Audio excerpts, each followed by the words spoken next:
dengan 57.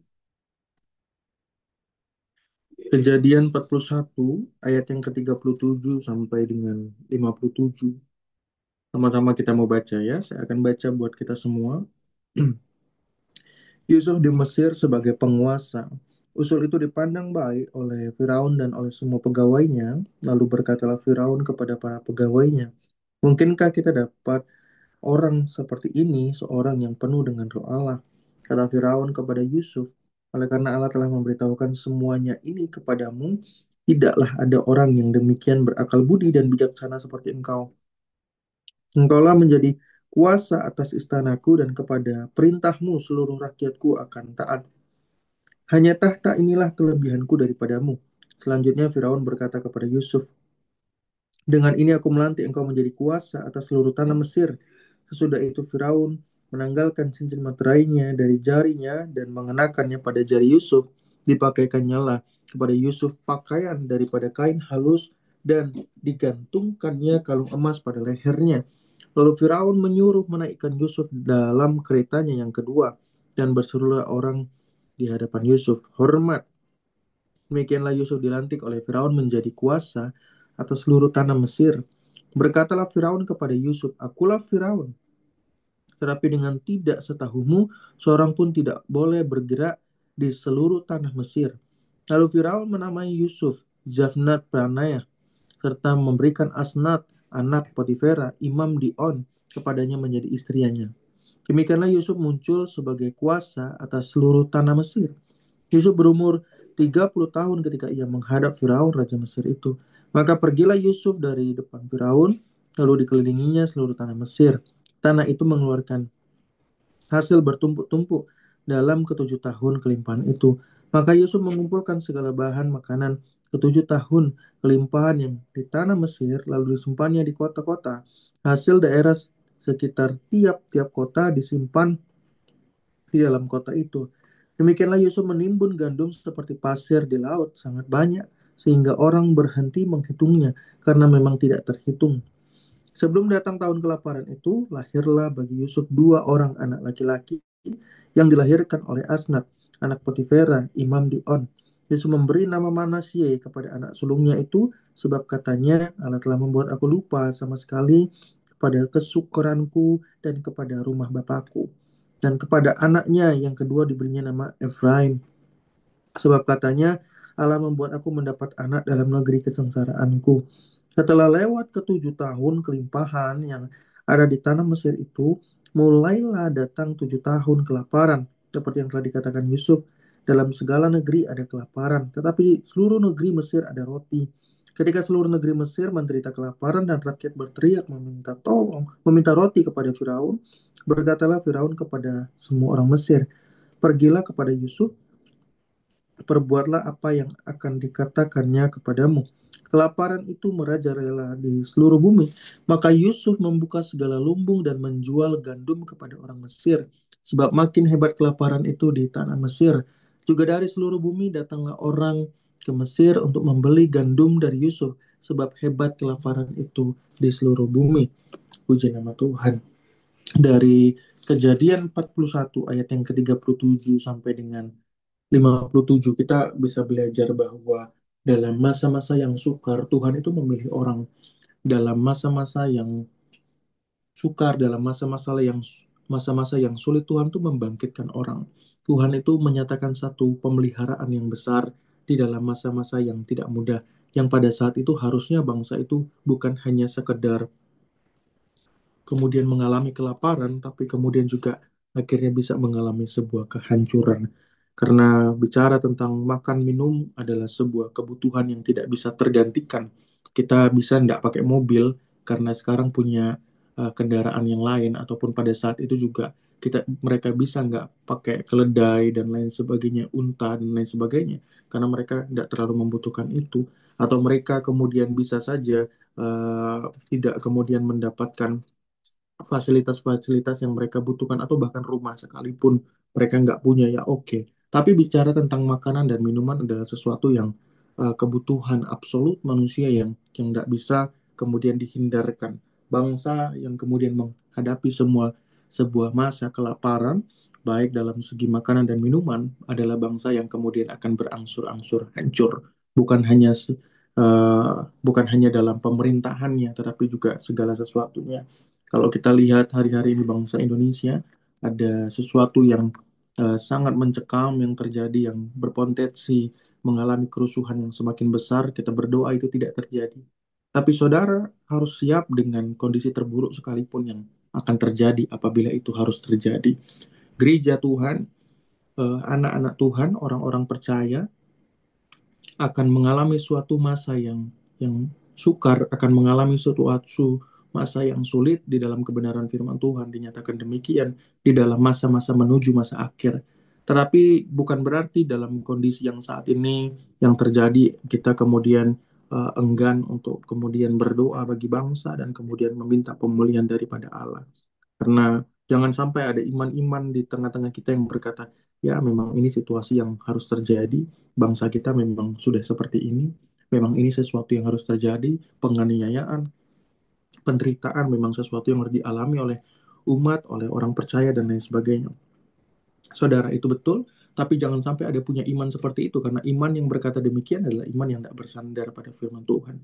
Jangan lupakan bagian-bagian firman Tuhan yang lain yang juga memperkatakan tentang kita harus mendoakan kota di mana kita dibuang, dan kemudian kita juga jangan melupakan ada bagian-bagian lain di mana Tuhan membangkitkan hamba-hamba Tuhan di dalam kebenaran firman Tuhan untuk berdiri bagi bangsanya. Ada Musa yang dibangkitkan bagi bangsanya untuk membawa bangsa Israel keluar dari tanah Mesir. Ada Yusuf yang saat ini sedang kita bahas yang Tuhan bangkitkan untuk kemudian berdiri bagi bangsa Mesir. Ada kemudian Daniel yang Tuhan pakai di dalam pemerintahan juga. Bahkan ada Daud yang Tuhan pakai sampai dalam posisi raja yang sangat berkuasa pada saat itu. Ada Salomo. Ada orang-orang yang Tuhan pakai. Ada orang-orang yang Tuhan pakai. Jadi jangan sampai kita punya iman bahwa ya memang penderitaan, penganiayaan pasti terjadi karena itu firman Tuhan tuliskan. Betul itu terjadi. Tapi jangan lupa bahwa Tuhan juga memakai setiap kita dalam masa penganiayaan dan penderitaan itu untuk berdiri bagi kota, bagi bangsa, bagi tempat di mana kita diutus. Kalau kita belajar dari Kejadian 41 ayat 37 sampai dengan 57, firman Tuhan jelas menyatakan sebuah peristiwa yang saat itu terjadi yang mencekam, di mana ada sebuah masa kelimpahan dan kemudian ada masa kelaparan yang sangat besar. Dan masa kelaparan itu bukan cuma sekedar membuat kurus, tapi menghancurkan. Tadi saya sudah jelaskan di awal bahwa akan ada potensi kericuhan dan kerusuhan yang pada saat itu akan terjadi secara besar.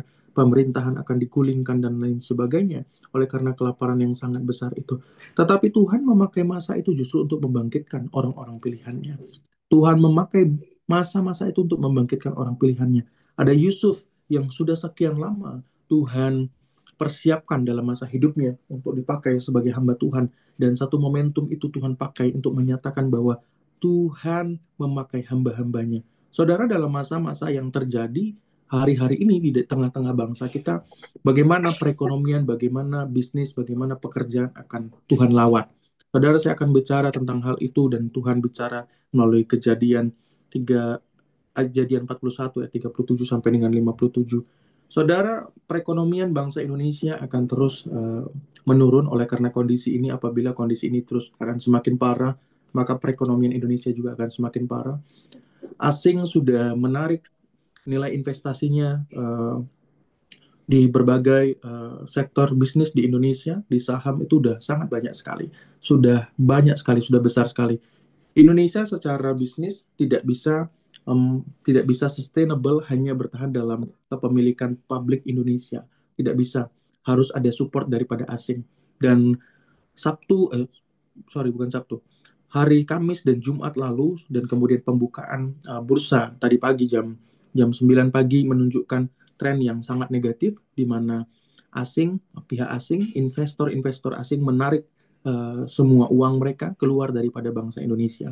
Ini sebuah keadaan yang diukur secara neraca perekonomian. Neraca perekonomian menunjukkan bahwa bangsa kita dalam keadaan yang berbahaya. Apabila tidak ada keputusan-keputusan yang tepat yang diambil oleh pemerintah, kondisi ini akan berakhir lebih parah, bahkan menghasilkan sebuah inflasi dan krisis yang dipercepat, yang seharusnya mungkin sekitar 2030 ke depan, tapi bisa lebih cepat akhirnya di tahun 2026, 2027. 2026 akhir, 2027 awal, sekitar itu. Kita berdoa itu tidak terjadi, tapi Bapak Ibu saya sampaikan tadi bahwa dalam masa-masa ini Tuhan sedang melawat umatnya untuk mendengar suara Tuhan. Apa yang Tuhan mau kerjakan di dalam pekerjaan, dalam bisnis, dalam perekonomian yang terjadi pada saat ini.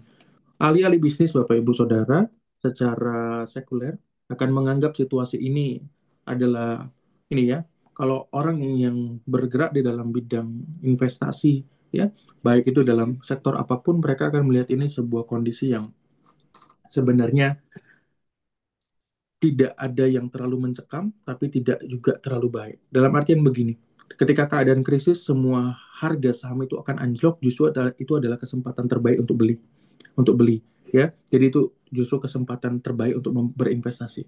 Tapi di sisi yang lain juga mereka tidak mengharapkan kondisi ini. Nah, maka sebenarnya kalau di sisi investor tidak terlalu memikirkan tentang hal itu karena yang terpenting adalah bagaimana mereka bisa beli harga paling bawah. Bahkan beberapa teman saya pebisnis yang sangat ini juga sudah memiliki aset yang sangat luar biasa berkata dengan saya, malah masa krisis adalah masa yang baik buat kita. Tapi saya tidak berharap begitu ya Bapak Ibu. Gitu, meskipun saya aktif di dunia investasi, saya tidak berharap itu hal itu akan terjadi buat bangsa kita. Tapi hal ini sekali lagi Bapak Ibu, saya ingatkan bahwa Tuhan itu memakai Yusuf di dalam uh, Kejadian 41 ketika dia menerjemahkan mimpi Firaun. Dia itu mendengar suara Tuhan dan kemudian memperkatakan kepada Firaun apa yang harus dilakukan. Apa yang dia harus dilakukan. Tuhan tuh memberikan sebuah hikmat dan kemudian memberikan sebuah perkataan-perkataan Allah yang kemudian Tuhan taruh dalam lidah bibir Yusuf untuk berkata-kata kepada Firaun sehingga Firaun raja yang keras hati itu, raja yang sangat otoriter yang menganggap dirinya sebagai dewa itu kemudian mau mendengar perkataan Yusuf yang tidak punya track record di dalam penerjemahan mimpi yang sangat dahsyat. Hanya track recordnya baru sekali, gitu ya, belum teruji sebenarnya. Kalau firman Tuhan bilang kesaksian itu diuji oleh dua saksi. Belum teruji Yusuf ini secara penafsiran mimpi. Kenapa? Firaun yang pada saat itu menganggap dirinya sebagai dewa, yang menganggap dirinya setara dengan Tuhan dan punya kualitas yang melebihi, melampaui manusia pada umumnya. Kenapa dia bisa percaya apa yang Yusuf katakan? Kenapa dia bisa percaya dengan apa yang Yusuf sampaikan? Ini yang saya sampaikan Bapak Ibu, bahwa Yusuf itu tidak membawa perkataan-perkataannya. Yusuf itu membawa perkataan-perkataan Allah.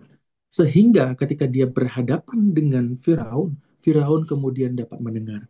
Setiap perkataan-perkataan kita Bapak Ibu tidak akan mengubah apapun. Setiap perkataan Tuhanlah yang mengubah situasi. Nah, kita akan melihat pola bagaimana Tuhan membangkitkan seorang hamba Tuhan yang Tuhan pakai di tengah-tengah masa krisis. Yang pertama Tuhan bicara kepada Yusuf terkait dengan sesuatu dan kemudian Tuhan berikan dia kuasa untuk bicara itu dan kemudian dia berhadapan Yusuf berhadapan dengan Firaun dan kemudian Firaun mendengar suara Yusuf yang adalah sebenarnya suara Tuhan. Saya dan Bapak Ibu Saudara di tempat ini di tengah-tengah masa yang saat ini sedang terjadi, bukan harusnya, sedang terjadi pada bangsa kita, kita harus bawa suara Tuhan, Bapak Ibu. Di tengah-tengah bisnis, di tengah pekerjaan kita. Orang bicara tentang bisnis akan mengalami ini, itu, dan lain sebagainya. Orang bicara tentang pekerjaan akan begini, begitu, dan lain sebagainya.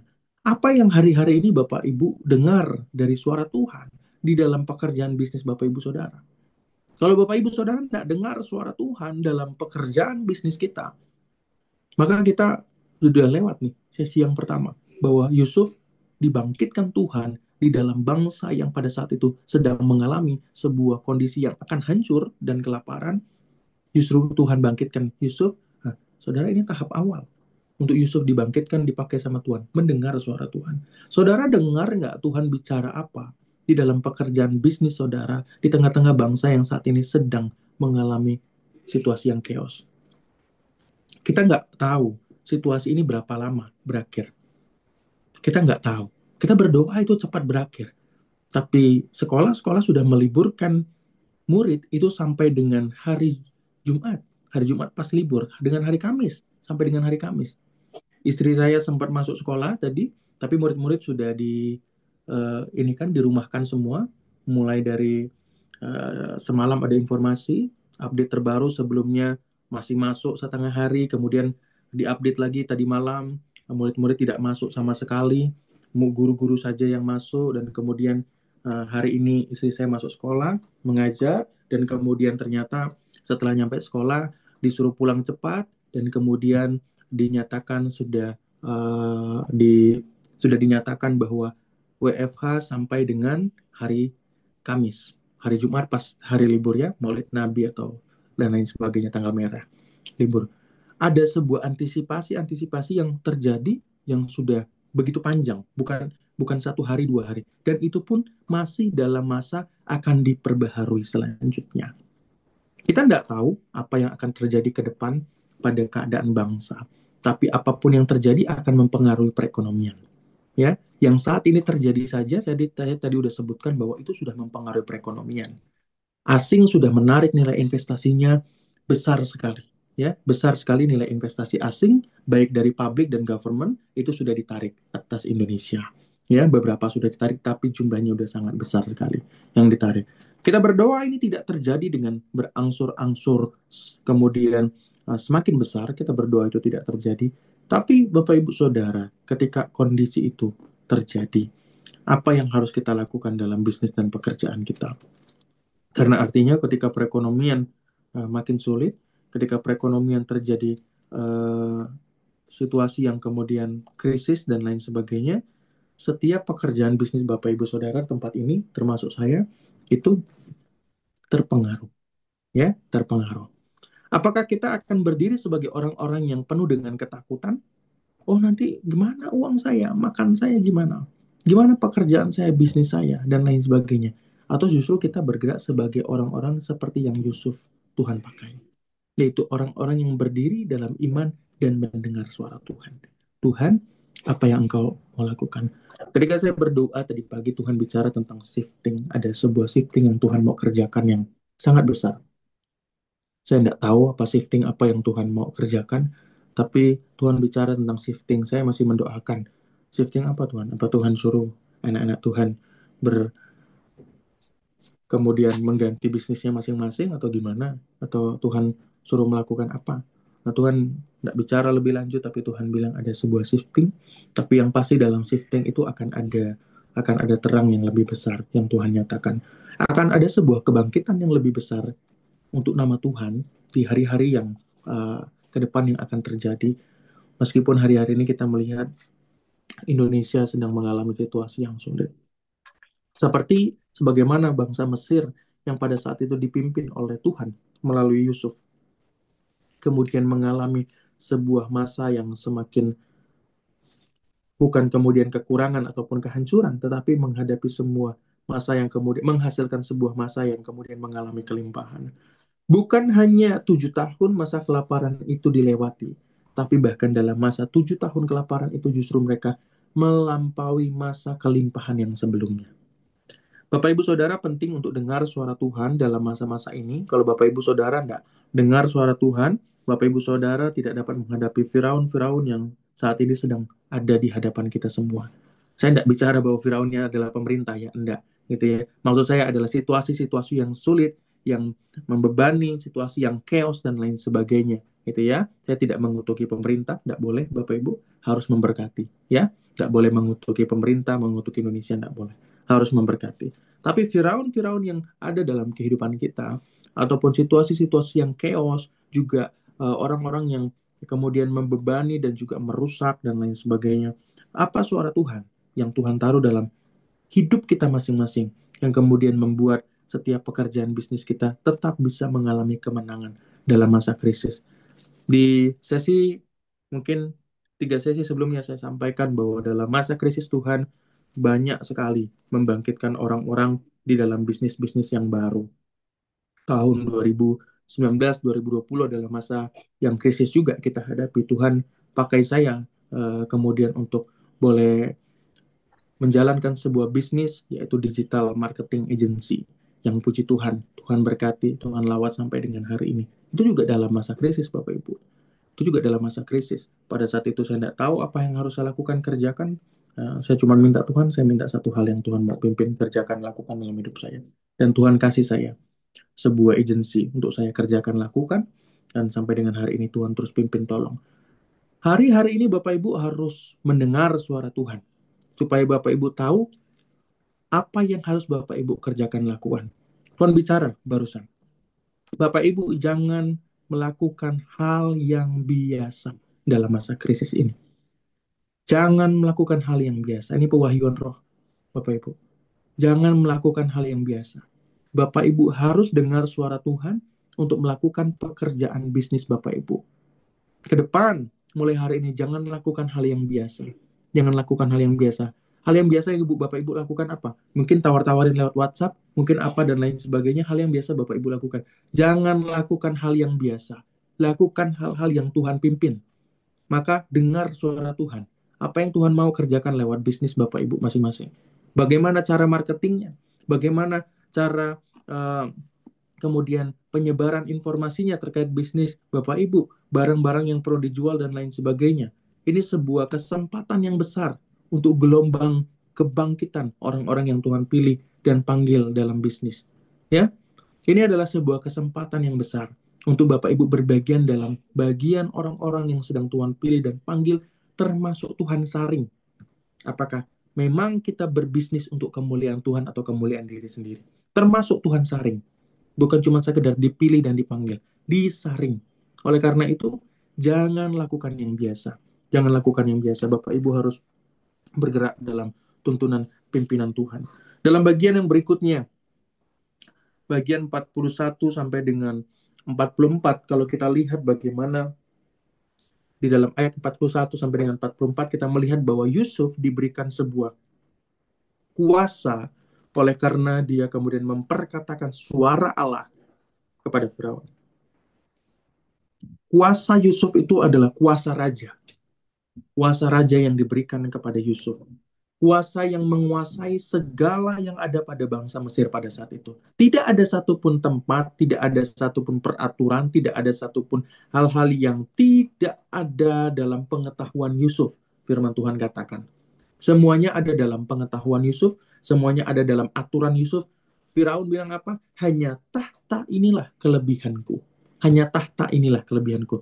Di luar daripada itu semua, di luar daripada itu semua, Yusuflah yang memegang kuasa.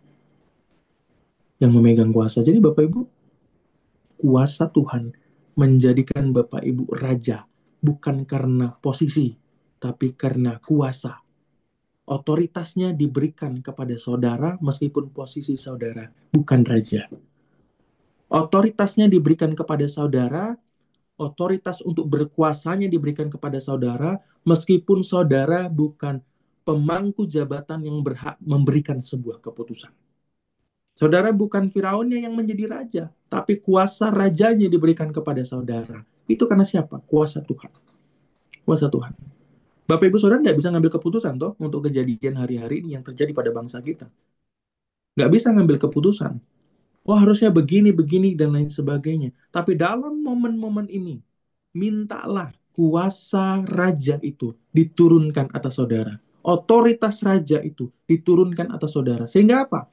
Hingga ketika saudara berjalan di dalam pekerjaan Bapak Ibu Saudara dengan tujuan untuk memuliakan nama Tuhan, di situ terjadi kemenangan. Pasti, pasti terjadi kemenangan. Kenapa? Karena kuasanya, otoritasnya sudah diberikan lagi kepada saudara. Minta otoritasnya. Tuhan, otoritas atas bangsa ini saya klaim. Sehingga kekayaan bumi bangsa ini menjadi harta benda milik Allah. Melalui lumbung-lumbung saya untuk kemuliaan nama Allah. Tuhan, otoritas atas bangsa ini saya klaim. Sehingga setiap hasil bumi, udara, dan serta isinya dipakai untuk kemuliaan nama Tuhan melalui lumbung-lumbung saya. Bapak Ibu Saudara boleh minta demikian. Karena ini yang Tuhan berikan kepada Yusuf ketika dia dengar suara Tuhan, maka otoritas dan kuasanya diberikan kepada Yusuf. Saya sering bicara tentang pemimpin. Saya bicara tentang pemimpin adalah orang pemimpin itu bukanlah orang yang pinter manajemen, Karena Musa tidak pintar manajemen, Bapak Ibu Saudara. Pemimpin bukanlah orang yang pintar untuk berkata-kata, karena Musa tidak pintar untuk berkata-kata. Pemimpin bukanlah orang yang berani, karena Yusuf juga bukan orang yang berani, Bapak Ibu Saudara. Pemimpin bukanlah orang yang tegas dan kemudian sangat kolerik, bukan, karena Daniel pun tidak demikian. Ya, Bapak Ibu Saudara, Daniel orang yang lemah lembut. Pemimpin bukan orang yang kemudian sangat berotot dan kemudian sangat gagah berani, bukan. Daud tidak seperti itu, ya.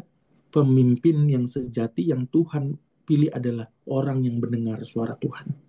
Jadi penting mendengar suara Tuhan itu. Penting mendengar suara Tuhan. Karena ketika engkau mendengar suara Tuhan, engkau menerima kuasa otoritas dari Tuhan. Itulah yang menjadikan pemimpin-pemimpin yang Tuhan pakai dalam firman Tuhan itu punya kuasa yang sangat besar melampaui sebuah hal yang pada saat itu sebenarnya capable secara manusia. Ketika kuasa otoritas itu turun atas saudara, maka saudara tidak akan lagi melihat diri saudara menjadi orang yang sama.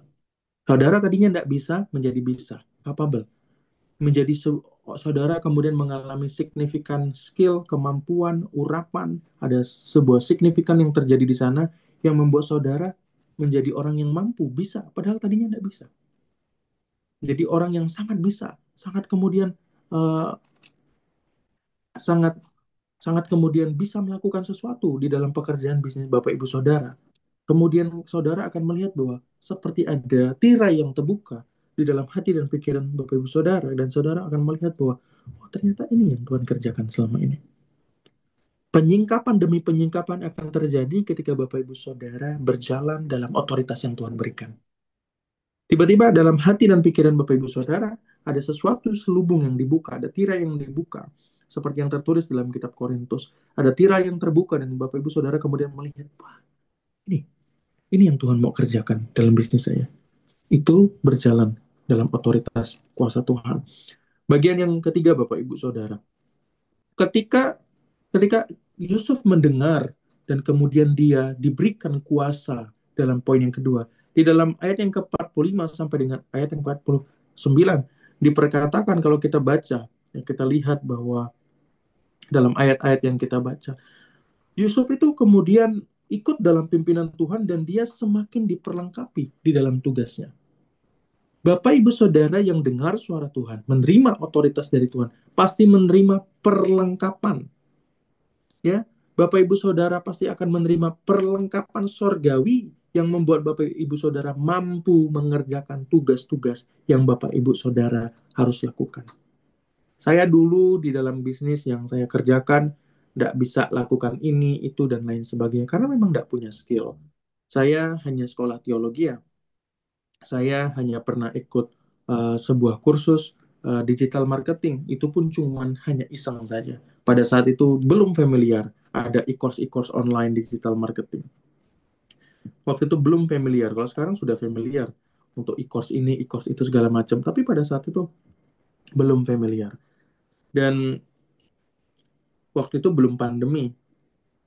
Saya ikut e-course dan kemudian saya tidak terlalu setelah saya pelajari ya sebulan saya pelajari, habis itu ya udah saya tinggalkan karena saya rasa belum ini belum apa namanya belum terlalu berguna, karena saya pikir pada saat itu ya itu hanya untuk menopang pekerjaan saya saja. Dan pada saat itu di dalam pekerjaan saya menjadi supervisor digital marketing di sebuah yayasan.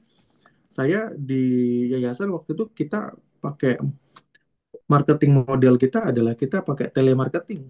Jadi nggak inline apa yang saya pelajari dengan apa yang saat itu saya kerjakan pada saat itu. Di dalam sebuah yayasan waktu itu Tuhan eh, membuat saya memimpin sebuah, ya tidak banyak stafnya, mungkin hanya 3 orang, ada editor di sana, ada marketing, tapi kita lebih banyak bergerak dalam bagian telemarketing gitu, belum digital marketing, meskipun ininya apa namanya waktu itu dalam masa-masa shifting. Tapi saya sudah belajar sebenarnya. Saya sudah belajar waktu itu tentang digital marketing. Tapi tidak inline, tidak cocok dengan apa yang dikerjakan dalam yayasan yang pada saat itu saya bekerja. Sampai akhirnya terjadi pandemi dan kemudian pandemi itu mengakibatkan kita harus WFH dan segala macam.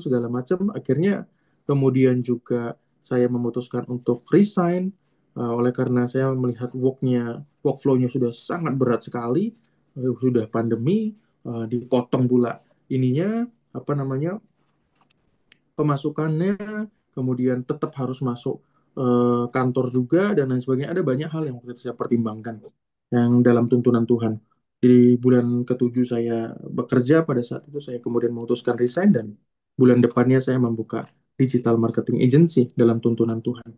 Bapak Ibu Saudara, ketika saya memulai, saya bukan memulai karena saya punya pengalaman sebelumnya. Bukan, karena dalam pengalaman saya, pengalamannya telemarketing, bukan pengalaman digital marketing. Gitu loh. Tim yang saya pimpin waktu itu kita mengerjakan telemarketing waktu itu. Kita baru mau shifting tapi saya keluar gitu waktu itu karena saya sudah ikut saya sudah dapat pimpinan Tuhan untuk saya keluar gitu. Waktu itu kita telemarketing dan kemudian saya belajar digital marketing memang, tapi itu hanya sebentar dan itu sudah lama gitu. Mungkin sudah sekitar 6 bulanan yang lalu gitu kan karena pas baru-baru saya masuk kerja saya kemudian ambil e-course untuk menambah skill tidak inline.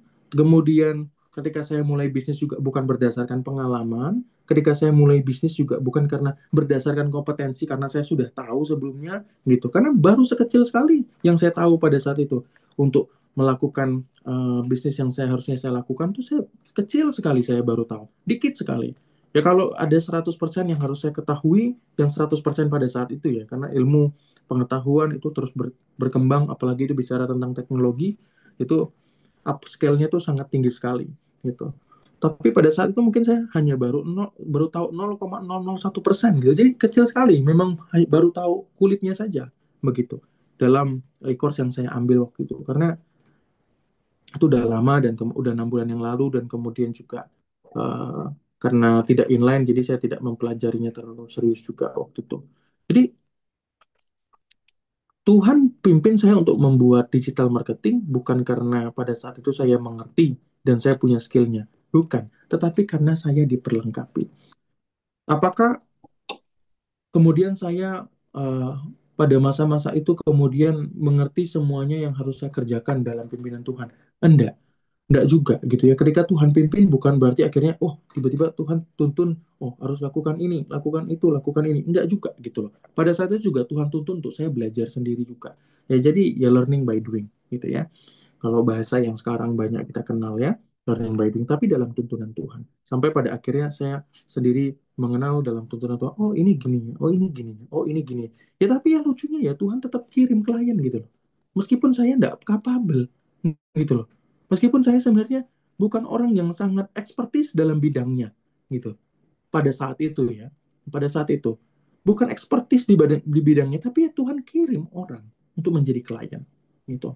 Tuhan kirim orang-orang untuk memberkati hidup saya melalui mereka jadi rekanan saya, menjadi klien saya dan lain sebagainya. Padahal pada saat itu ya saya baru merintis, bukan merintis karena udah tahu juga, bukan merintis karena sudah expert juga, bukan. Merintis juga dari nol, nggak tahu apa-apa, nggak tahu cara mengerjakannya juga, gitu loh. Ya sudah, gitu loh dikerjakan saja. Bapak Ibu Saudara, ketika Bapak Ibu Saudara mengerjakan bisnis Bapak Ibu Saudara dalam tuntunan Tuhan, suara Tuhan, dalam kuasa yang Tuhan berikan, maka saudara akan diperlengkapi untuk melakukan tugas saudara.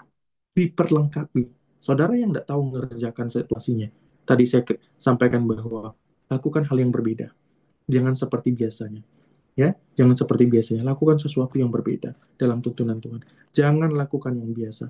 Saudara akan melihat bahwa tangan Tuhan itu ditaruh dalam tangan saudara, sehingga saudara ada sebuah lompatan kemampuan untuk saudara mengerjakan sesuatu. Ada sebuah lompatan kemampuan untuk saudara dapat mengerjakan sesuatu. Ini adalah pewahyuan-pewahyuan yang akan diaktifasi dalam kehidupan pribadi setiap saudara semua di tempat ini. Kemudian bagian yang terakhir Bapak Ibu Saudara, bagian 53 sampai dengan 57 Tuhan bicara bagaimana kemudian Yusuf dipakai Tuhan di dalam masa kelaparan itu kemudian menjadi saluran berkat. Jangan lupa kalau saudara sudah mengalami kemurahan Tuhan dalam pekerjaan bisnis Bapak Ibu Saudara, saudara tidak pernah dibangkitkan Tuhan hanya untuk diri sendiri. Saudara dibangkitkan Tuhan dalam masa-masa yang sesak dan susah oleh karena Tuhan mau pakai hidup saudara jadi berkat bagi orang lain. Saudara, saya dulu juga nggak ngerti kenapa Tuhan mengerjakan hal yang demikian dalam hidup saya. Saya pikir karena saya nggak punya pengalaman bisnis, saya nggak punya teman-teman bisnis, saya nggak pernah belajar bisnis, saya pikir bahwa, oh ya kalau bisnis itu seperti ini memang harusnya, gitu loh. Bisnis itu akan seperti ini. Kamu akan dapetin turning point-nya, titik baliknya, kamu akan dapetin sweet spot-nya, tiba-tiba kamu akan signifikan, gitu. Ya saya pikir semua orang akan mengalami hal yang demikian di dalam bisnis. Tapi dalam berbagai kesempatan saya cerita sama orang tentang bisnis, loh, kok dia nggak ngalamin ya? Gitu loh. Loh, kok dia nggak ngalamin? Kemudian saya cerita sama orang lain, loh, kok dia nggak ngalamin juga seperti yang saya alami? Saya cerita sama orang lain, loh, kok dia nggak ngalamin? Gitu loh. Saya bagikan apa yang Tuhan kerjakan dalam hidup saya. Loh, kok orang malah bingung ya tentang yang saya ceritakan? Kok orang malah kayak merasa, loh, kok saya nggak ngalami ya? Loh, gimana ya caranya? Kok orang malah kayak gitu ya? Disitulah kemudian saya sadar, oh, banyak orang yang belum dibukakan dengan cara Tuhan bekerja dalam bisnis dan pekerjaannya. Saya bersyukur dalam kemurahan Tuhan. Saya tidak punya apa-apa yang dapat saya lakukan, dan dalam kelemahan kuasa Tuhan jadi sempurna. Tuhan pakai itu justru jadi saluran berkat. Cerita-cerita yang sederhana dalam pengalaman menjalankan sebuah bisnis yang valuasi bisnisnya juga tidak sebesar Bapak Ibu Saudara mungkin di tempat ini. Tapi valuasi berkatnya saya percaya lebih besar daripada itu semua. Lebih besar daripada nominalnya. Setiap kita dibangkitkan di tempat ini, di dalam pekerjaan, dalam keuangan, dalam bisnis masing-masing, karena ada rencana Tuhan bagi orang lain, bukan bagi diri kita sendiri. Kalau Bapak Ibu Saudara masih self-centris, hanya memikirkan diri sendiri, Bapak Ibu Saudara bukan bagian daripada orang yang Tuhan akan bangkitkan. Bukan. Dalam masa-masa yang saat ini terjadi pada bangsa kita, Tuhan sedang menampi dan memilih orang-orang yang Tuhan akan tempatkan dalam sektor-sektor tertentu untuk jadi berkat bagi banyak orang. Apakah saya dan Bapak Ibu Saudara adalah orang-orang yang Tuhan sedang pilih itu untuk jadi berkat dalam bagian yang Tuhan sedang kerjakan bagi bangsa ini? Ingat, ada shifting yang besar sedang terjadi. Apakah itu? Saya juga belum tahu. Saya masih doakan. Yang saya baru dapat sekelibat penglihatan saya, ada sebuah api kemuliaan yang besar sekali. Tapi saya juga masih belum dapat peneguhan tentang shifting apa itu. Tapi ada sebuah shifting besar yang terjadi. Bapak Ibu Saudara jangan ketinggalan. Bapak Ibu Saudara jangan ketinggalan. Kalau Bapak Ibu Saudara ketinggalan, Bapak Ibu Saudara akan hidup dengan cara yang sama saja, dan kemudian Bapak Ibu Saudara tidak hidup dalam kemenangan. Harus ikut dalam rentetan pekerjaan Tuhan yang sedang Tuhan kerjakan. Saya berdoa 4 poin daripada apa yang saya sampaikan pada sore hari ini boleh jadi berkat buat kita semua. Bapak Ibu Saudara boleh bawa ini menjadi bagian dalam pokok doa masing-masing. Doakan 4 bagian ini terjadi dalam kehidupan Bapak Ibu Saudara, sehingga sungguh-sungguh saya rindu bahwa setiap saudara di tempat ini bukan cuma sekedar bersaksi nantinya. Saya kemudian bukan hanya bersaksi mendengar kesaksian Bapak Ibu Saudara, saya dapatkan satu klien, saya dapatkan klien ini, itu, dan lain sebagainya. Atau bahkan Bapak Ibu Saudara bersaksi, kok ini susah banget tembus-tembusnya gitu. Saya berdoa ada sebuah kesaksian yang signifikan. Ya, tiba-tiba saudara akan bersaksi, oh, dalam satu perusahaan itu tiba-tiba beli barang semua sama saya. Oh, dalam sebuah, tiba-tiba HRD-nya hubungi saya karena karyawannya mau diberikan asuransi semua. Artinya itu lebih dari 100 orang mungkin, gitu ya. Jadi ada sebuah signifikan yang terjadi. Bukan hanya sekedar satu-satu dan lain sebagainya. Kita bersyukur untuk setiap hal yang Tuhan sudah sediakan. Tapi saya berdoa ada signifikannya ke depan yang terjadi. Ada lompatan-lompatan berkat. Ada lompatan-lompatan perjalanan iman bersama dengan Tuhan. Jangan lupa doakan bangsa kita, Bapak Ibu Saudara. Tidak ada hal yang dapat kita lakukan selain menyuarakan kebenaran dan mendoakan bangsa? Kita mau berdoa ya. Bapak Ibu Saudara sudah dengar firman, Bapak Ibu Saudara bisa bawa firman itu dalam doa Bapak Ibu sekarang. Minta keempat hal itu boleh terjadi dalam kehidupan kita masing-masing. Silakan ambil waktu untuk berdoa.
di tengah-tengah situasi bangsa yang terjadi demo dan kerusuhan di mana-mana.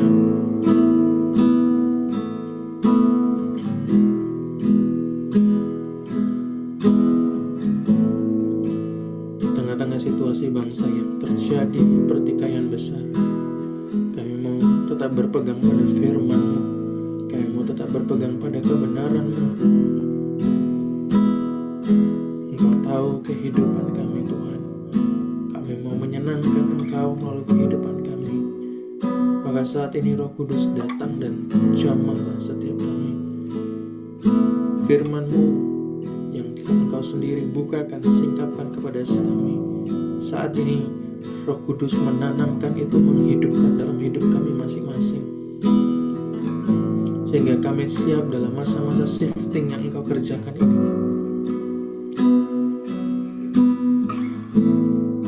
Pilihlah kami sebagai orang-orang yang mendengar suara-Mu di tengah-tengah kesengsaraan bangsa.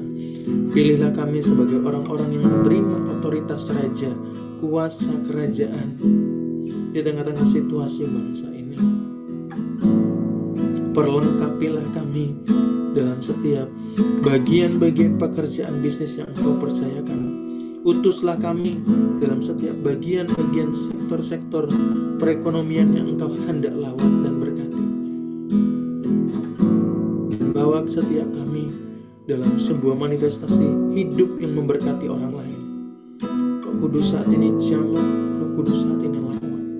Di dalam nama Tuhan Yesus Kristus saat ini juga lawatan kemuliaan, kemurahan Allah terjadi atas kami di dalam nama Yesus.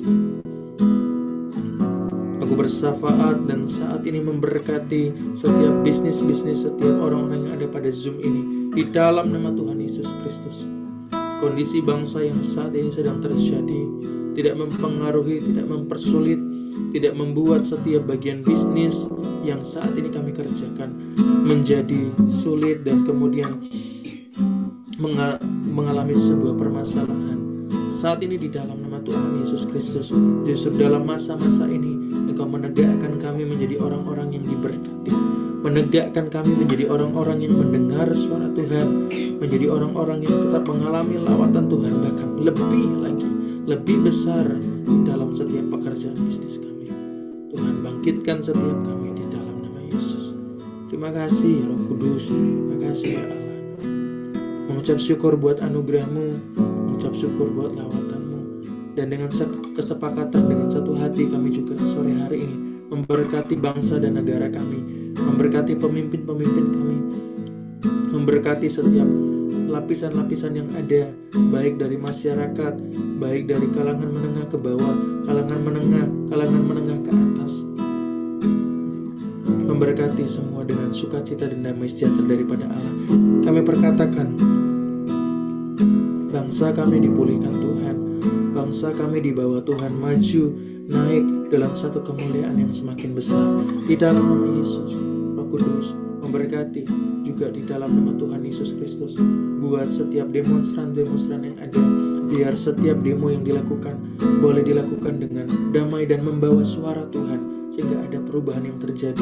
Seperti Yusuf yang Kau pakai membawa suara Tuhan, demikian setiap orang-orang yang berdemo, Tuhan bicara dalam setiap hati kami masing-masing, dalam setiap hati pendemo masing-masing. Di dalam nama Yesus kami perkatakan berkat atas Jakarta, atas Pulau Jawa, atas Pulau Sulawesi, setiap Pulau Sumatera, juga pulau-pulau yang lainnya. Kami berdoa di dalam nama Tuhan Yesus Kristus, biar kemurahan Tuhan, lawatan Tuhan terjadi. Tidak ada kerusuhan, tidak ada lagi pembakaran, tidak ada lagi penjarahan, tapi biar semua proses demo yang dilakukan boleh dilakukan dalam keadaan yang teduh, damai, dan memuliakan nama Tuhan. Kami mengucap syukur buat anugerah-Mu atas kebenaran firman Tuhan yang Kau lepaskan, dan kami terima saat ini kebenaran firman Tuhan itu termanifestasi dalam hidup kami masing-masing. Di dalam nama Yesus kami terima. Puji nama Tuhan. Haleluya. Amin. Puji nama Tuhan. Ya, shalom Bapak Ibu Saudara. Silahkan kalau ada yang mau bersaksi ataupun bertanya, dipersilahkan.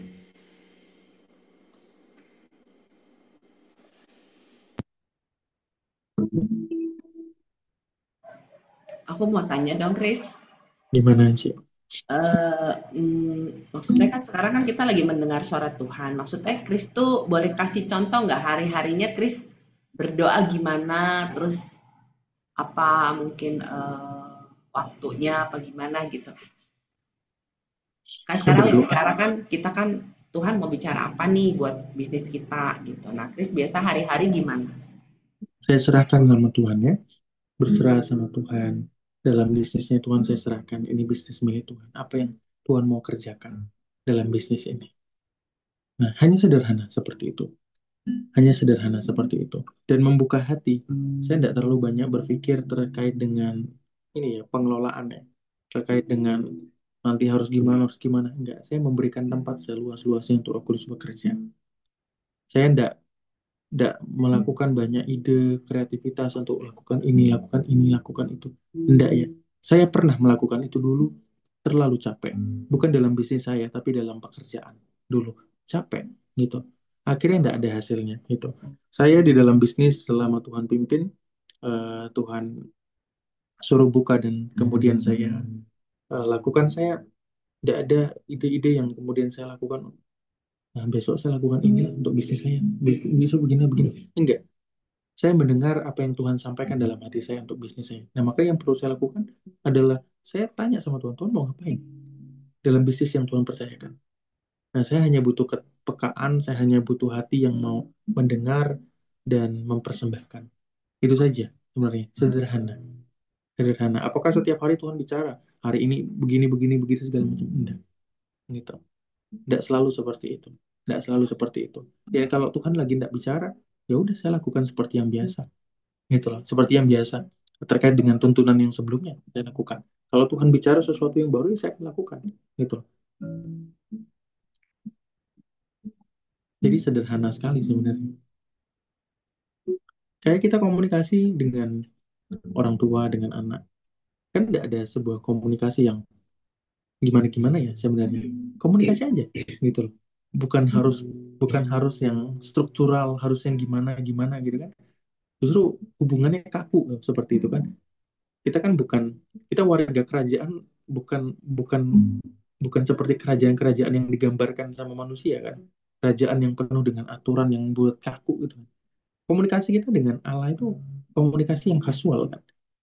Komunikasi yang penuh dengan keintiman dan kedekatan. Jadi ketika kita komunikasi, itu yang biasa saya lakukan. Apa itu harus dilakukan oleh Bapak Ibu Saudara dalam komunikasi sehari-hari? Enggak juga, gitu. Jadi ya, pakai saja cara yang paling nyaman buat Bapak Ibu untuk berkomunikasi dengan Tuhan apa. Bapak Ibu Saudara nyaman untuk berkomunikasi dengan Tuhan ketika Bapak Ibu berdoa, silakan. Gitu loh. Saya enggak selalu harus dalam doa, gitu. Saya ketika saya sedang apa namanya bergumul, ketika saya sedang duduk, ketika saya pegang handphone dan lain sebagainya, justru saya lebih banyak bicara sama Tuhan gitu untuk bisnis. Itu kalau berdoa saya lebih banyak bawa hal-hal yang lainnya begitu. Nangkap nggak ya maksudnya ya? Oke, ya Mm-mm. nangkap. Thank you. Jadi Ya jangan berarti bawa saran sama Tuhan. Sederhananya ya, saya sederhanakan ya. Jangan bawa saran sama Tuhan. Tuhan punya saran yang lebih hebat. Ya, jangan bawa saran Tuhan. Saya punya ide begini buat bisnis saya. Tidak usah. Saya tidak lakukan itu. Saya tidak bawa ide-ide saya. Saya cuma nungguin tuh. Ini mau apain bisnis saya? Tuhan mau bawa kemana? Enggak. Tuhan tidak perlu saran saya. Tuhan tidak perlu saran-saran kita semua. Gitu. Maka saya menghentikan semua kreativitas saya untuk mengembangkan bisnis. Saya ikut tuntunan Tuhan dan ketika Tuhan sudah tuntun, barulah di situ saya minta, Tuhan, boleh tidak saya lakukan ini dan lain sebagainya. Barulah di situ kreativitas dan kemudian ide-ide daripada saya yang tentunya tentu dalam pimpinan Tuhan juga muncul. Gitu. Tapi turning point-nya harus dari Tuhan dulu. Lakukan ini, gitu. Tuhan saya lakukan ini gini gini gini gini, boleh nggak? Gitu. Sederhana ya, nggak ribet. Mudah oh dikerjakan kan? ya, thank you Chris. Mudah dikerjakan. Bagian mendengarkannya yang harus Iya betul. mudah mendengarnya.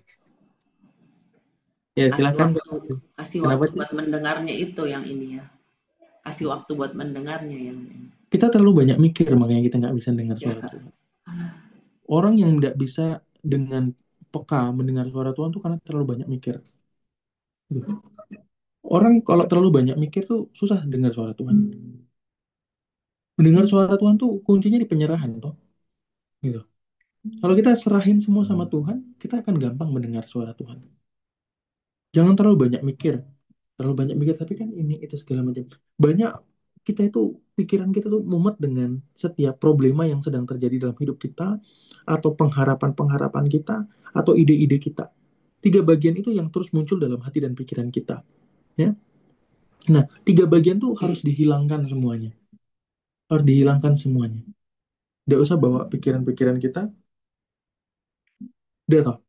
Kalau Bapak Ibu tahu udah belajar tentang inner chamber. Nah, paling mudah Bapak Ibu Saudara untuk masuk inner chamber kan adalah Bapak Ibu Saudara mengosongkan hati dan pikiran, membiarkan Allah bekerja.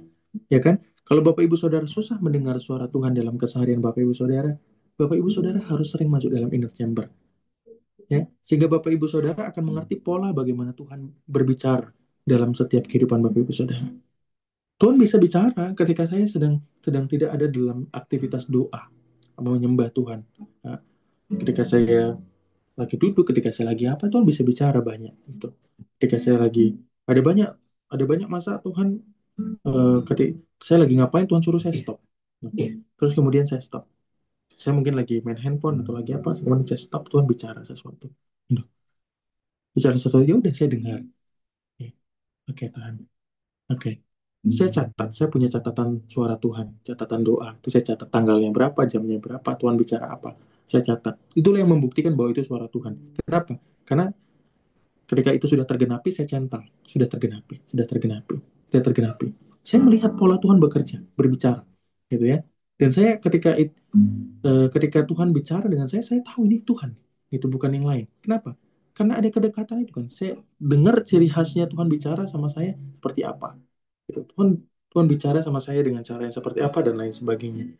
Saya tahu, gitu. Nah, kalau kita tidak bisa tahu kapan Tuhan bicara, nah itu terlalu banyak pikiran kita yang bising. Oleh karena itu, hal pertama yang saya sarankan buat Bapak Ibu yang masih sulit dengar suara Tuhan, harus masuk inner chamber tiap hari. Harus masuk inner chamber tiap hari. Harus masuk inner chamber tiap hari. Kalau Bapak Ibu Saudara tiap hari pun susah masuk inner chamber, wah itu terlalu butek pikirannya. Karena inner chamber tidak bisa masuk Bapak Ibu Saudara kalau hati dan pikirannya belum kosong. Belum ada konsekrasi yang sungguh-sungguh sama Tuhan. Persembahan hidup yang sungguh-sungguh sama Tuhan. Tidak bisa masuk inner chamber kalau kita kemudian hati dan pikiran kita penuh dengan kesesakan. Tidak bisa. Nah, dilalui prosesnya ya. Nanti Bapak Ibu sendiri akan mendapat polanya. Ya, puji Tuhan. Sederhana kok sebenarnya. Cuman pikiran kita yang membuat ribet. Gitu. Ada lagi? Atau sudah cukup itu bagian itu, Cimarisnya? Oke, aku sih waktu itu pernah ya lagi doa-doa, terus Tuhan pernah bilang gini, aku sih kayaknya kalau yang ngomong jelas tuh boleh dihitung baru 4 kali ya. Tapi yang lain dalam hati ya. Waktu itu dibilang gini, aku menyediakan jalan-jalan. Wah, aku pikir, wah, aku langsung seneng gitu kan. Hmm. Ya udah aku ini aja, Chris. Apa? Ya sudah aku minta. Tuhan, Tuhan janji sediakan jalan gitu. Itu sih. Oke. Kalau suami istri ya, suami istri itu kan dia tidak mungkin tidak berkomunikasi toh. Oke, jangan suami istri ya. Orang tua dan anak. Ya. Orang tua dan anak tidak mungkin tidak berkomunikasi toh. Kalau orang tua dan anak itu tidak berkomunikasi, berarti ada yang masalah dengan hubungannya kan? Ada yang masalah dengan hubungannya. Nah, kalau kita dengan Allah itu intensitas komunikasi, intensitas mendengar suara Allah itu, kemudian tipis sekali atau bahkan sangat jarang sekali, gitu ya. Ada yang bermasalah dengan hubungan. Bermasalah dengan hubungan karena apa?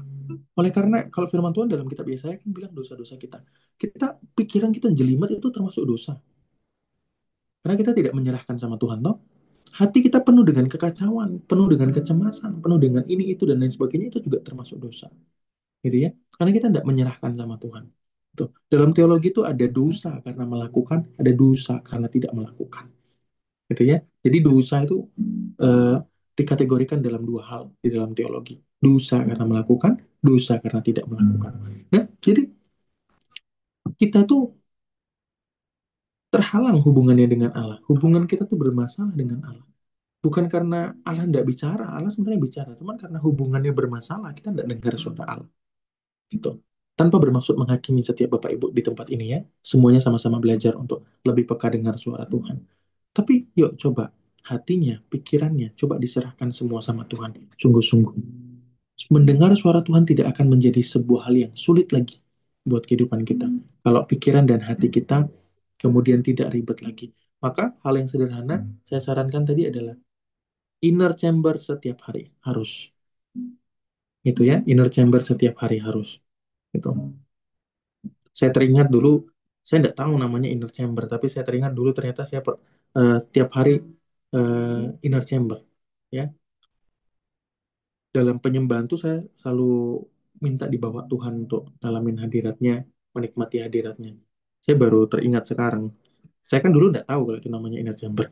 Kalau saya tahunya inner chamber itu kan ya setelah Pak Yu ajarkan gitu ya, inner chamber. Cuman dulu saya tuh dalam masa-masa Tuhan pimpin saya baru awal-awal ini ya, baru awal-awal pertobatan itu sekitar di SMA itu Tuhan panggil saya. Itu setiap hari kan saya menyembah Tuhan, kemudian baca firman Tuhan, pokoknya 3 kali sehari gitu ya. Itu saya tiap hari itu melakukan itu dan saya selalu melihat sesuatu yang itu sebenarnya abnormal. Kenapa abnormal? Pada saat itu tidak ada yang menceritakan tentang itu. Saya tidak terima kesaksian tentang hal-hal itu, melihat ini itu dan lain sebagainya. Saya tidak pernah ceritakan ke orang lain pada saat itu karena saya takut dianggap aneh gitu. Tapi dalam dalam doa tuh saya sebenarnya sering melihat sesuatu. Saya biasanya paling banyak saya cerita tuh sama mama, gitu ya, sama mama. Saya cerita sama mama tadi gini gini gitu, gitu. Makanya mama saya tuh kalau ada apa-apa tuh suka tanya saya. Bahkan ada masa-masa Tuhan sering kali suruh saya cepet tidur. Dia sering suruh cepet tidur untuk apa? Tuh Tuhan kasih penglihatan di dalam tidur saya. Itu banyak masa seperti itu. Nah, saya baru ingat. Nah, maka tadi apa yang saya sampaikan tadi tentang bangun kehidupan yang coba tadi kalau masih sulit eh, masuk inner chamber tiap hari. Dengan cara apa inner chamber? Bapak Ibu Saudara, berdoa, memuji menyembah Tuhan. Tanggalkan semua pengharapan, tanggalkan semua keinginan. Hanya ingin minta dimasukkan dalam hadirat Tuhan, berjumpa dengan Tuhan. Ya, itu. Ya, dilakukan ya, puji Tuhan. Ya, ada lagi Bapak Ibu Saudara pertanyaan? Tidak ada? Saya mau nanya, Iya, silakan. tadi nyambung yang suara Tuhan. Apakah Chris juga dapat peneguhan ayat firman untuk meneguhkan, seringkali kan kalau kita dengar suara Tuhan bicara, apalagi kalau misalkan Tuhan eh, bicaranya tuh sesuatu yang kayaknya ya tadi ya melakukan sesuatu yang tidak biasa ya. Nah, sesuatu yang tidak biasa biasanya kan kita eh, kalau saya minta konfirmasi lagi gitu. Eh, Misalkan lewat peneguhan firman gitu ya. Apalagi yang namanya tidak biasa gitu ya. Eh, Kalau Chris bagaimana? Apakah langsung Tuhan ngomong sekali, langsung dilakuin, atau berdoa dulu untuk konfirmasi, atau bagaimana? Boleh sharing nggak pengalamannya gitu? Thank you.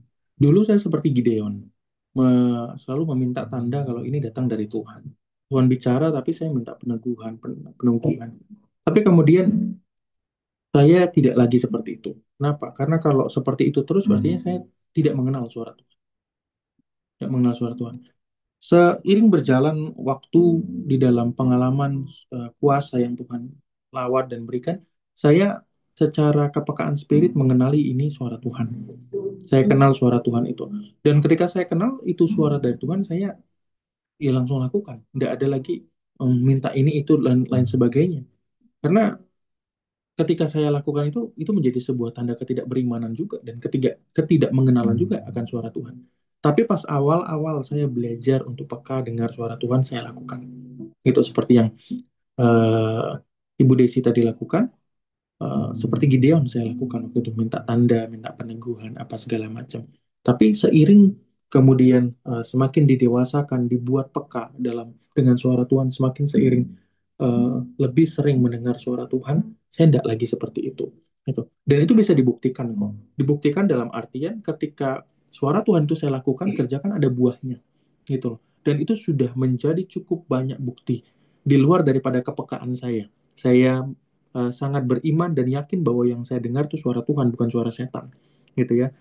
Saya sangat yakin itu karena itu inline dengan kebenaran firman Tuhan, meskipun tidak ada peneguhan firman Tuhannya, yang tiba-tiba ada ayat Alkitab yang tiba-tiba orang share, atau misalnya tiba-tiba ada peneguhan orang lain bicara ayat Alkitab ini dan lain sebagainya. Tidak ada peneguhan, tapi itu tidak bergerak di luar firman Tuhan, dan kemudian apa namanya, secara aktualisasinya saya kan tadi sampaikan, saya mencatat suara Tuhan, saya mencatat setiap perkataan Tuhan yang disampaikan. Saya tidak mencatat pengharapan saya tidak mencatat doa-doa saya, Bapak Ibu. Saya mencatat apa yang Tuhan perkatakan karena itu yang lebih penting, gitu. Dan ketika saya scroll, itu selalu pasti tergenapi, ini tergenapi, ini tergenapi, ini tergenapi, ini tergenapi, dan itu sudah menjadi bukti. Nah, saya kalau masih meragukan suara Tuhan dengan cara terus minta tanda, oh, saya menyakiti hati Allah. Karena kalau saya masih sama istri saya, masih tidak masih tidak kenal suaranya, ya dia marah pasti. Di tengah-tengah kerumunan seperti apapun, mau dia panggil suara saya dengan keadaan saya bisa dengar ya, gitu, dengan keadaan saya bisa mendengar, pasti saya tahu itu istri saya yang bicara. Gitu. Kan itu istri saya. Saya punya keterikatan baik secara uh, batin ya, perasaan dan lain sebagainya, punya kedekatan, punya keintiman itu sama dia. Nah, kalau saya nggak bisa mengenali itu suara dia, wah, yang bermasalah saya, gitu loh. Karena suara dia nggak akan berubah, gitu. Bahkan dia batuk sekalipun saya, maksudnya dia lagi keadaan yang misalnya flu atau apa, kan suaranya pasti kurang baik ya, agak berbeda gitu, pasti saya tetap kenal suaranya. Gitu kan, dengan kita pasti begitu. Nah, begitulah kita dengan Tuhan. Kalau kita kemudian dengan Tuhan kemudian tidak kemudian eh, cepat mengenalinya ini suara Tuhan, wah, repot ya. Kita kayak Gideon yang kemudian menjadi orang yang sebenarnya ketika kondisi itu dia kerjakan lebih lanjut, itu berbahaya. Itu. Saya pernah ditegur dosen saya terkait dengan Gideon juga. Bukan bukan ditegur secara pribadi sama saya ya. Cuman kita waktu itu di kelas, dosen saya sampaikan jangan punya iman seperti Gideon yang terus meminta tanda. Gitu. Kalau kamu dengar suara Tuhan ya, dan itu imanmu bicara itu Tuhan, udah lakukan, gitu loh. Bukan berarti tidak boleh minta tanda, tapi kalau terus-terusan minta tanda, oh bahaya juga. Kita nggak tahu nih, kita masih belum kenal nih suara Tuhan apa enggak, sampai kita butuh validasi, ini suara Tuhan, ini suara Tuhan. Dalam masa awal-awal mengenal kepekaan boleh, tapi kalau kita hidup dengan cara begitu terus ya, berarti kita belum sungguh-sungguh mengenal tuh Tuhan. Saya bisa apa namanya, dengan yakin bicara ini itu dan lain sebagainya, nggak gentar saya mau orang bilang enggak juga, saya enggak peduli orang Tuhan bicara itu. Misalnya contoh sederhana soal sakit misalnya, gitu ya, doa kesembuhan gitu. Nah, seperti Pak Yo gitu ya. Pak Yo ketika ada orang bilang, Bapak Ibu Saudara nanti lihat MYU ya, gitu. Atau nanti nanti nanti malam ada MYU. Besok besok ada MYU ya. Dan coba lihat bagaimana ketika mendoakan. Pak Yu bilang di sini sakit, di bagian ini sakit. Orangnya misalnya ada yang bilang enggak gitu. Pak Yu tetap akan doakan gitu. Meskipun orangnya bilang enggak. Kenapa? Karena dia tahu bahwa pasti ada yang bermasalah di situ. Meskipun orangnya enggak ngerasain. Ada roh yang bermanifest di sana. Gitu. Dia dengar suara Tuhan. Enggak peduli mau orangnya bilang. Padahal orangnya loh yang ngerasain secara langsung loh. Ibu Desi misalnya, saya bilang, punggung sebelah kiri sakit bu. Oh enggak kok. Enak gitu. Pasti tetap akan didoakan. Kenapa? Dengar suara Tuhan, nggak peduli. Bahkan meskipun ibu yang harusnya punya tanggung jawab, punya punya validasi yang lebih kuat loh, orang ibu yang ngalamin kok nggak ada rasanya, kok bisa bapak ngomong itu ada sakit gitu kan misalnya. Oh, enggak, suara Tuhan. Ada sesuatu yang bermanifest di sana berarti. Meskipun itu belum bermanifest sakit misalnya, tapi ada roh yang bekerja di sana. Gitu loh, yang mencengkram. Bapak Ibu lihatlah ketika Pak Yo melayani. Begitupun juga ketika saya melayani. Ketika ada yang sakit pada bagian tertentu, dia bilang enggak, gitu. Tetap saya doakan, tetap akan saya doakan. Kenapa? Karena saya yakin itu suara Tuhan bicara, gitu loh. Saya nggak perlu validasi dari yang lain. Ada yang ini nggak? Ada yang melihat nggak? Jadi sebelah kanannya ada apa? Coba melihat, melihat gitu. Pendoa yang biasa melihat, coba coba lihat di sebelah ininya ada nggak ininya? Nggak perlu, karena saya tahu Tuhan bicara dan Tuhan nggak pernah salah ketika bicara, gitu loh. Nangkep ya maksudnya? Gitu. Ya, gitu Tuhan. Oke, makasih. Sama-sama, Bu Desi. Ya, puji Tuhan. Oke, baik Bapak Ibu Saudara, kita Ya, ya mau sharing sebentar, Chris. oke siap. Ya, saya ini termasuk orangnya nggak kurang peka juga ya, kurang dengar-dengaran juga dan kurang peka sama sama Roh Kudus sama Tuhan ya. Lagi belajar juga sih. Cuma sekarang ini memang aku lagi belajar apa yang katakan tadi apa in December gitu ya. Jadi Inner saya chamber, bangun ah in inner December. chamber. Iya. Eh, jadi saya sekarang ini benar-benar nggak fokus sama masalah sih. Saya nggak fokus sama masalah, saya tinggalkan semua. Ya seperti dibilang, keinginan, doa, harapan, keinginan, apa permintaan, itu semua saya tinggalkan, saya buang. Jam 3 pagi atau setengah 4, saya nyanyi sebisa-bisanya. Kalaupun nggak bisa nyembah ya, lagu itu tak ulang-ulang, tak perkatakan gitu-gitu ya. Nggak terasa ya setengah jam berlalu sama baca deklarasi dan firman sih. Gitu aja sih, udah kira-kira seminggu inilah ya. Heeh, kayak gitu. Terus, Ya, ya itu yang sekarang ini aku lagi lakuin, lagi belajar gitu, belajar tentang hal apa. Ya wes ndak doa, maksudnya ndak doa yang banyak permintaan atau permohonan gitu sudah ndak sih. Untuk diri oke. sendiri loh ya, untuk diri sendiri loh ya. Oke. Iya. Oh, jadi apa namanya, inner chamber itu lebih daripada itu ya. Inner chamber itu adalah kita minta Tuhan sendiri yang bawa kita masuk dalam hadiratnya. Dan kemudian Heeh. saya tidak tahu Ibu Lili sudah belajar inner chamber atau belum ya. Itu. Cuman inner chamber itu adalah lebih daripada itu ya. Kita minta dia bawa kita masuk dalam secret place-nya, magligai magligainya. Nah itu yang pertama ya. Hmm. Yang kedua, saya perlu garis bawahi supaya tidak terjadi kesalahpahaman ya. Nanti akan terjadi kesesatan nantinya.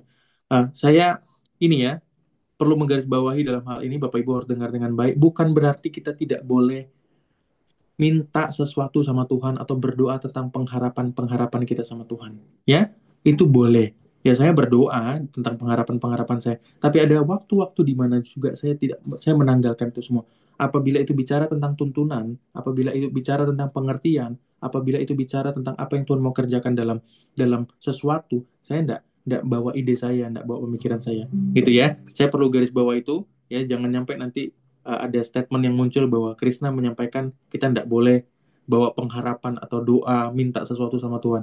Tidak ya, firman Tuhan bilang mintalah ya, mintalah kepadaku ya. Gitu ya. Ya itu perlu saya garis bawahi supaya tidak terjadi misinformasi. Hari ini kita lagi belajar kan tentang tuntunan Tuhan terkait dengan bisnis. Nah, itu yang saya sampaikan. Jadi konteks besarnya berbeda. Oke, seperti itu. Ya, paling itu dulu ya. Terima kasih Ibu Lili buat kesaksiannya ya. Oke. Gitu. Ya, makasih, makasih. Nah, Ya. Baik Bapak Ibu, Nah, kita tutup pada malam hari ini Pak pertemuan kita Krisna, pada sore. Pak Krisna, sorry, Iren ya. Kalau Oh, shifting itu artinya apa ya? kenapa Yang tadi Ibu? Pak Krisna sebut shifting apa? Apa? Tadi sebutnya apa? Self-think atau self-ping? Yang Shifting, tadi Shifting, shifting. shifting Ibu, shifting. shifting, Iya, artinya apa ya? shifting itu sebuah keadaan yang dipindahkan. Apa bahasa Indonesia shifting ya? Eh, Dialihkan. dialihkan, gitu ya. Jadi Dialihkan. dari satu kondisi kepada kondisi yang berbeda. Shifting, keadaannya berbeda, gitu.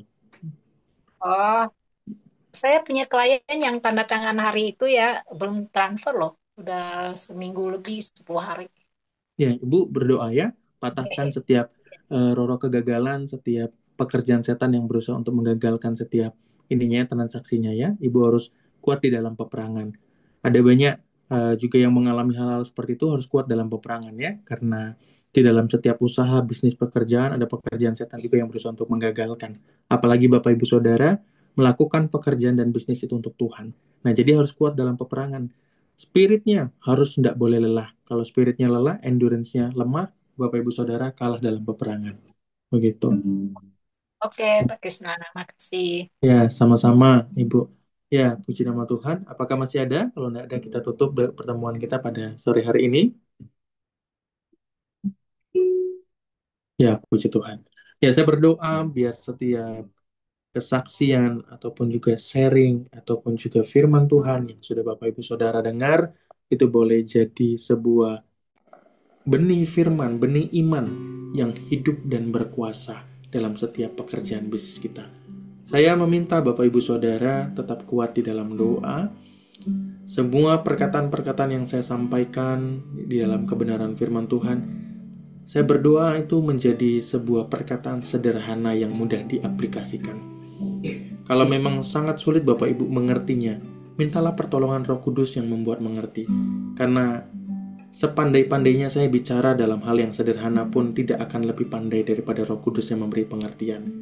Oleh karena itu kalau ada bagian-bagian yang Bapak Ibu sudah kurang ngerti ini apa maksudnya, ini gimana caranya, mintalah Roh Kudus berikan pengertian. Ya, berikan pengertian. Bapak Ibu harus belajar lebih peka, lebih cepat tanggap dalam mendengar suara Tuhan, karena tanpa itu Bapak Ibu Saudara tidak dapat bergerak dalam tuntunan Tuhan. Puji nama Tuhan, kita tutup pertemuan kita pada malam hari ini. Segala kemuliaan, segala syukur, segala hormat kami hanya bagi nama Allah kami yang hidup, Allah yang berkuasa dan bertahta dalam segala hidup dan pekerjaan kami. Sekali lagi kami mempersembahkan baik setiap bisnis, pekerjaan, setiap pergumulan, keuangan, setiap apapun yang hari ini yang terjadi di dalam pekerjaan dan keluarga kami masing-masing. Kami tahu Engkau Allah bela setiap kehidupan kami. Kami bukan hamba-hamba yang ditinggalkan yatim piatu. Kami anak-anak yang dipelihara, diperhatikan, hidup dalam penyertaan Tuhan. Roh Kudus, saat ini Engkau menjamah melawat kehidupan kami, penuh dengan penyediaan Allah, penuh dengan kelimpahan Allah, penuh dengan kemurahan Allah. Kami tutup pertemuan kami pada sore hari ini di dalam nama Yesus. Saat ini juga yang sakit pada bagian antara leher dan punggung bagian tengahnya, saat ini di dalam nama Yesus dilawat, disembuhkan. Pekerjaan setan yang bermanifestasi di sana saat ini aku hancurkan, aku patahkan. Dalam nama Yesus, saat ini hancur patah. Saat ini aku lepaskan berkat kesembuhan itu mengalir atas setiap kehidupan saudara. Di dalam nama Tuhan Yesus, setiap sakit bagian punggung, di tengah, dekat leher itu saat ini sudah disembuhkan, sudah dilepaskan, terasa nyaman saat ini juga. Di dalam nama Yesus. Terima kasih Bapa, terima kasih Roh Kudus. Kami mengucap syukur buat anugerah-Mu. Kami tutup pertemuan kami pada sore hari ini. Biarlah berkat daripada Allah Bapa, berkat daripada Allah Putra, berkat daripada Allah Roh Kudus mengiring kehidupan kami, terus memenuhi setiap kehidupan kami dengan kelimpahan surgawi, sukacita, berkat, tuntunan, pemeliharaan, cinta kasih daripada Allah dilimpahkan secara heran buat kehidupan kami masing-masing. Di dalam pertolongan Allah, kemanapun kami melangkah dan berjalan, ada penyertaan berkat-berkat Allah yang melimpah. Kemanapun kami menengadahkan tangan kami dan juga mengulurkan tangan kami, di situ ada berkat Allah yang melimpah mengalir buat kehidupan kami. Kami berdiri dan berjalan sebagai orang-orang yang dimenangkan, yang ditandai dengan darah Yesus, menerima segala manifestasi kerajaan dan mengalami semua kemenangan Allah. Kami terima semua berkat ini termanifestasi di dalam nama Yesus Kristus, Allah kami yang kekal, Allah kami yang perkasa. Kami percaya ini tergenapi. Setiap kami yang percaya dan terima berkat Tuhan berkata, haleluya, amin. Tuhan, ya, Tuhan berkati Bapak Ibu Saudara. Sampai jumpa Senin depan. Puji nama Tuhan. Shalom. Thank you Chris. Tuhan Thank berkati. you.